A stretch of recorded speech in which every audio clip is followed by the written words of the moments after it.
भोपाल से खबर, जहां पर मध्य प्रदेश के चिकित्सा शिक्षा मंत्री विश्वास कैलाश सारंग का बयान सामने आया है। उन्होंने कहा कि नमाज के लिए अलग से ट्रस्ट की मांग को लेकर कहा कि मध्य प्रदेश में इस तरह की कोई भी व्यवस्था नहीं बनेगी और ना ही इसकी ज़रूरत है।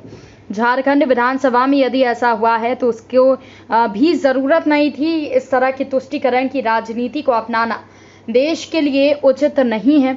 उन्होंने कहा कि कुछ नेता और पार्टी केवल तुष्टीकरण की राजनीति करते हैं।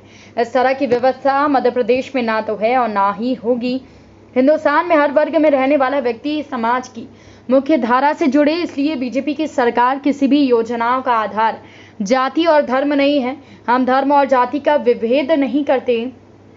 कुछ विपक्षी नेता, खासकर कांग्रेस, आज़ादी के बाद से धर्म को धर्म से लड़ाने का प्रयास करती है। वोट बैंक और तुष्टीकरण की राजनीति के तहत हमेशा खासकर मुस्लिम समाज को गुमराह करने की कोशिश की। हमारा मानना है कि हर स्तर पर संवाद होना चाहिए।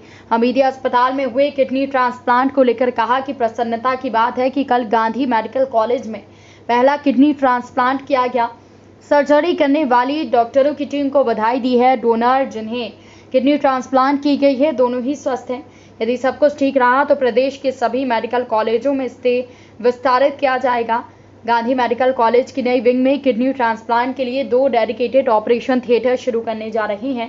नई विंग में भी अलग यूनिट भी बनाएंगे जिसमें 40 बिस्तर की व्यवस्था करेंगे। साथ ही यूपी में विधानसभा में अलग से नमाज कक्ष की मांग पर मंत्री विश्वास सारंग ने कहा कि मध्य प्रदेश विधानसभा में अलग से नमाज पढ़ने के लिए कभी कक्ष नहीं दिया जाएगा। इस तरह की राजनीति नहीं चलेगी। ये देश के भविष्य के लिए ठीक नहीं है। मध्य प्रदेश में ना इसकी ज़रूरत है और ना ही कोई जगह दी जाएगी। मध्य प्रदेश विधानसभा में किसी भी तरह की व्यवस्था नमाज के लिए नहीं की जाएगी। हम सबके लिए प्रसन्नता की बात है और ये हमारी उपलब्धि है कि कल हमने गांधी मेडिकल कॉलेज में पहला किडनी ट्रांसप्लांट सफलतापूर्वक किया। कल मैं स्वयं गया था। जो डॉक्टर्स की टीम है जिन्होंने ये पूरा ऑपरेशन सर्जरी की, उनको मैंने बधाई दी। दोनों ही हमारे जो मरीज़ हैं, डोनर भी और जिनको ट्रांसप्लांट हुआ है, वो दोनों स्वस्थ हैं। ये हम सबके लिए प्रसन्नता की बात है कि रहे हैं जो हमारी नई विंग में हम रखेंगे और इसके लिए हम अलग से यूनिट भी बनाएंगे जिसमें लगभग 40 बिस्तरों की हम व्यवस्था करेंगे। कोरोना के कुछ केसेस में बढ़ोतरी हो रही है और उसके लिए हमने पूरी चौक चौबंद व्यवस्थाएं की हैं। ये थोड़ा चिंता का विषय है क्योंकि पूरे देश में हम देख रहे हैं हर राज्य में बहुत धीमी गति से परंतु पॉजिटिव केसेस बढ़ रहे हैं। केरल तो अभी भी पीक पर है, महाराष्ट्र में भी केस बढ़ रहे हैं, मध्य प्रदेश में भी बहुत धीमी गति से बढ़ रहे हैं, पर हमारे लिए चिंता का विषय और इसकी सभी तैयारियां हम करे हुए हैं।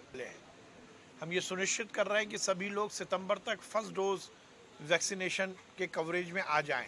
तो आधिकारिक तौर पर उनसे बातचीत हो रही है। मुझे लगता है हड़ताल जैसी जरूरत नहीं थी, पर आधिकारिक तौर पर उनसे बातचीत हो रही है। उनकी बात अधिकारियों से हो रही है। मैंने जैसा कहा कि आधिकारिक तौर पर अधिकारियों के साथ उनकी बातचीत चल रही है।